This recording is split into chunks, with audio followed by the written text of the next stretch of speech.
Hey guys, what's up? My name is Kayla and welcome to my channel. So I know it's been a while since I posted. I've been going through a lot. I've been getting in there with God. He's been dealing with me in a lot of areas of my life, and I've been, New Year's Eve, I went to Nashville to the second annual deliverance conference at Pastor Greg Locke's. That was really nice. A lot of deliverance happened. There was a lot of guest speakers. I took some videos. Hopefully they came out well, and I'll be able to put those together and to share a little bit of the trip. I've been trying to, get in shape and just doing a lot for God outside of the church. I feel like inside of the church, I'm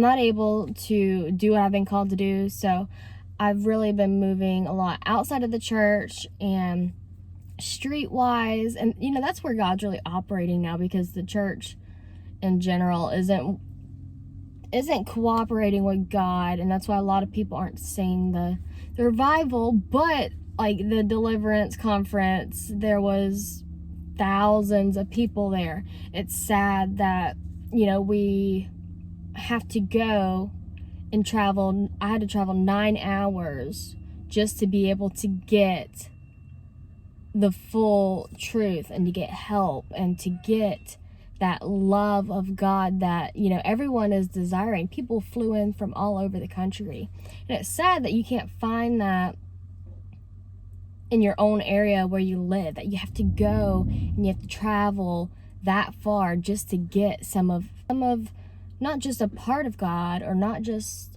pieces, but all of God, to be welcomed fully and who you are and who God's called you to be.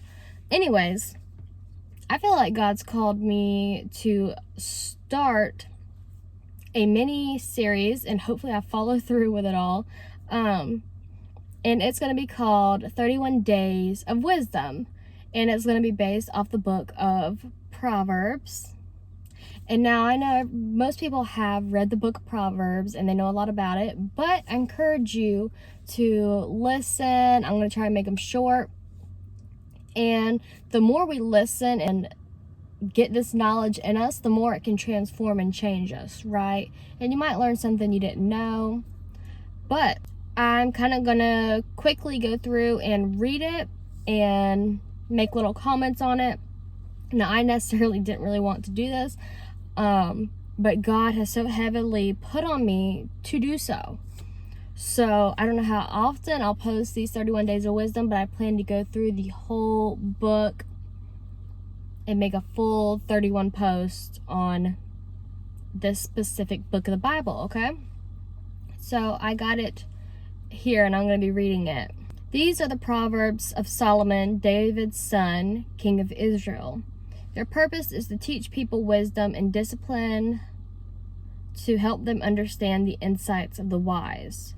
Their purpose is to teach people to live disciplined and successful lives, to help them do what is right, just, and fair. These proverbs will give insight to the simple, knowledge and discernment to the young. So basically it's saying the whole purpose of this book is to make you wise, is to help you live a disciplined life.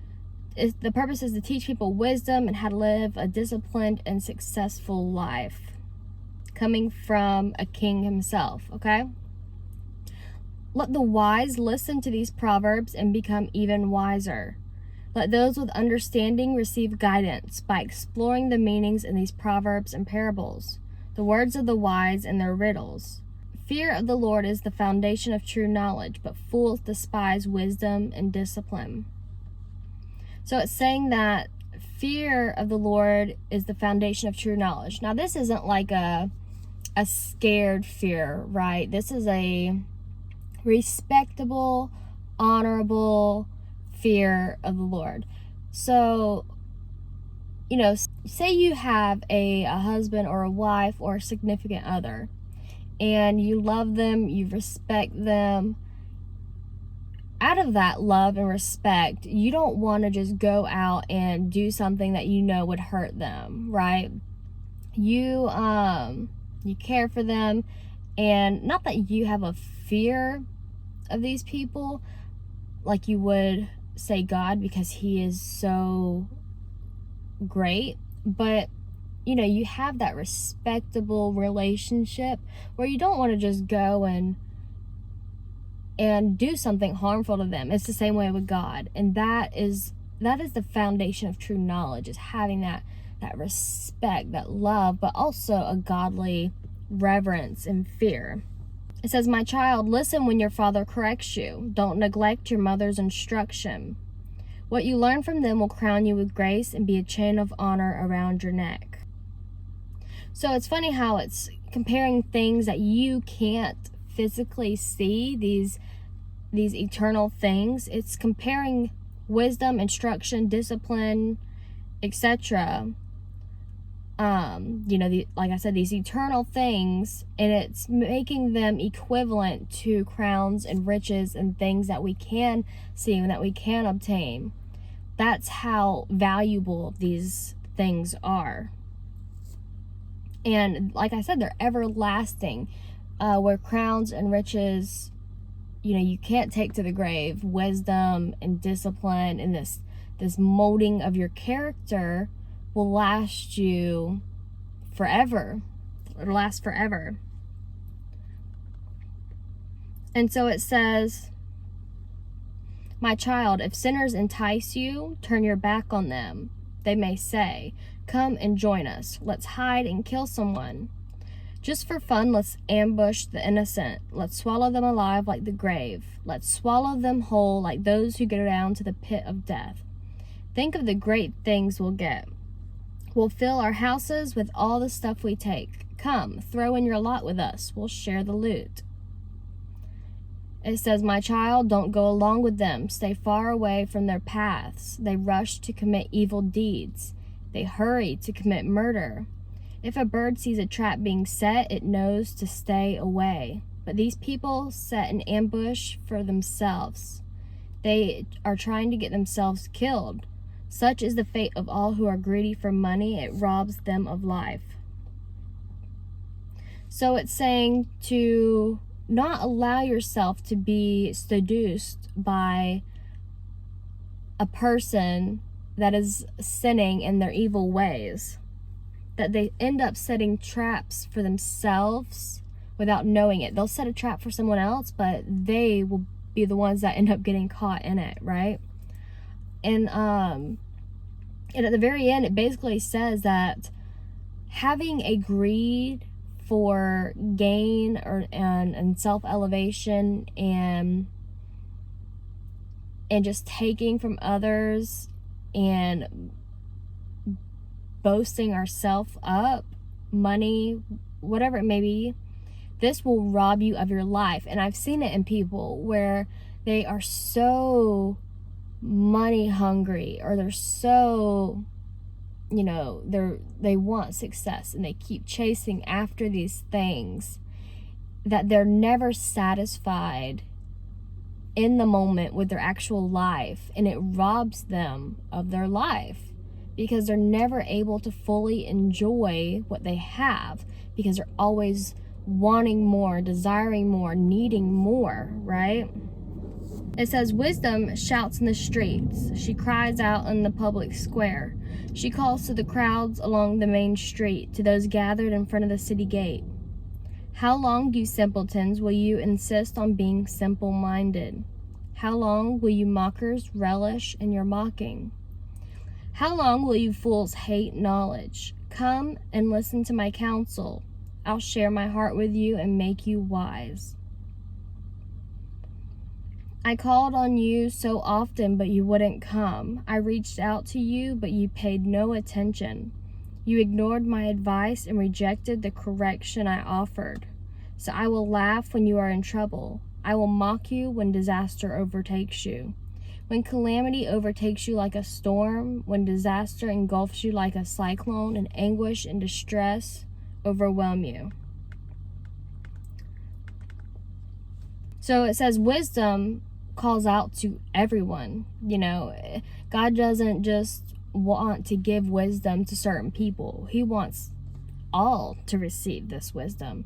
And it cries out to everyone and makes itself known to many. But those who choose their own ways will end up reaping destructive consequences.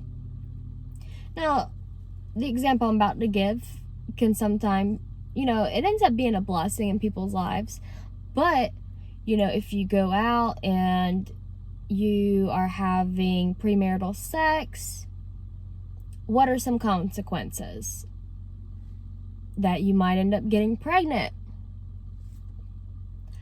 The life God had for you and that He wrote before the foundations of the earth, maybe He didn't intend for you to get pregnant at, 18 years old.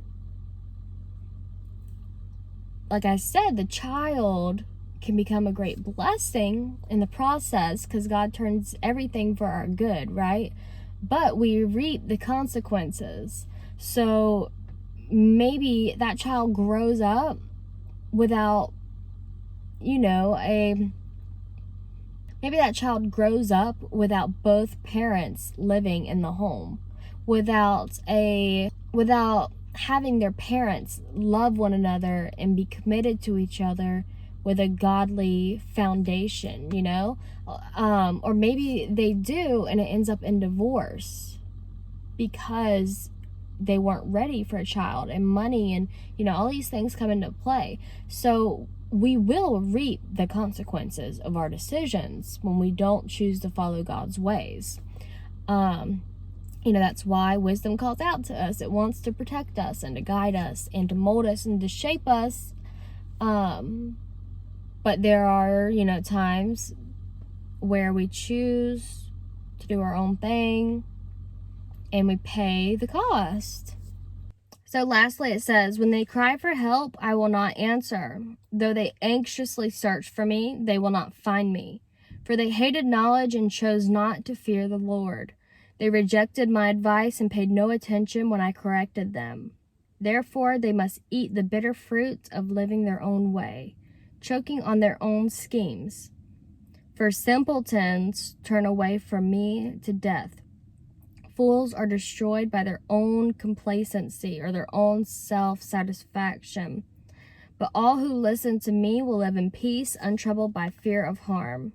So basically it's saying that the fear of and listening to God will keep you safe and secure without fear of what's to come.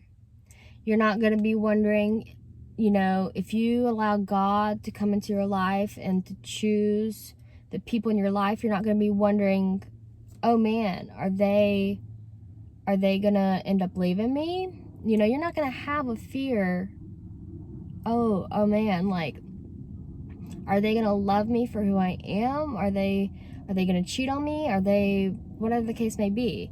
Because that God has done it. So you feel at peace with it. You're not worried. You're not, overthinking. You are satisfied in what God has done. And you know that you can trust Him and His wisdom. And so, that is Proverbs chapter 1 with my 31 days of wisdom from the book of Proverbs, King Solomon. I swear, that's like the 5th person that has come up since in 15 minutes. That never happens. Anyway, that is all. I plan on really getting in here and posting a lot. God has really put it on me to start doing it. I got 1,300 subscribers. So I gotta keep going. I can't just give up and let the devil discourage me or people in the church saying I shouldn't be doing this or I shouldn't be speaking out or whatever. I got to keep going with God. But yeah, I'll be back. I hope you guys are doing great.